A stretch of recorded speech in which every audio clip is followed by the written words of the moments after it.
गांव की एक छोटी सी झोपड़ी में एक गरीब परिवार रहता था। परिवार के सदस्य थे पिता रामू, माँ श्यामा और उनके दो बच्चे मुन्ना और गुड़िया। वे अपने छोटे से जीवन में खुश थे, लेकिन गरीबी उनके जीवन को कठिन बना देती थी। रामू गांव में मजदूरी करता था और श्यामा घर का काम करती थी। मुन्ना और गुड़िया शाम को खेलने जाते थे।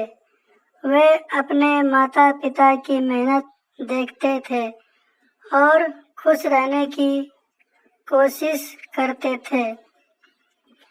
मुन्ना और गुड़िया को पढ़ाई का बहुत शौक था।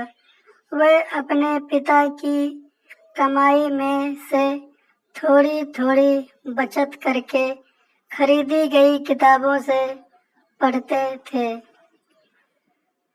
वे दोनों जानते थे कि शिक्षा ही उनके जीवन को बेहतर बना सकती है। एक दिन मुन्ना और गुड़िया का स्कूल जा रहा था, पर उनके पास स्कूल फीस देने के लिए पैसे नहीं थे। रामू और श्यामा बहुत चिंतित थे, फिर भी उन्होंने हिम्मत नहीं हारी और अपने बच्चों के भविष्य के लिए संघर्ष करने का फैसला किया।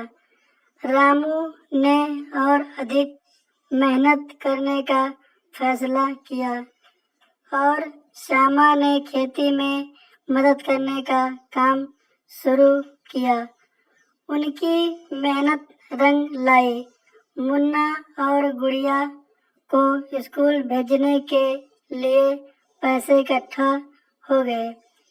बच्चों ने अपने माता पिता की मेहनत को देखा और वे अधिक समर्पित हो गए।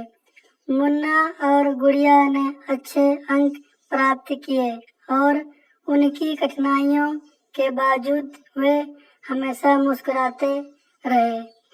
वे अपने माता पिता की आशा को निराश नहीं होने दिए। बरसों बाद मुन्ना और गुड़िया बड़े हो गए।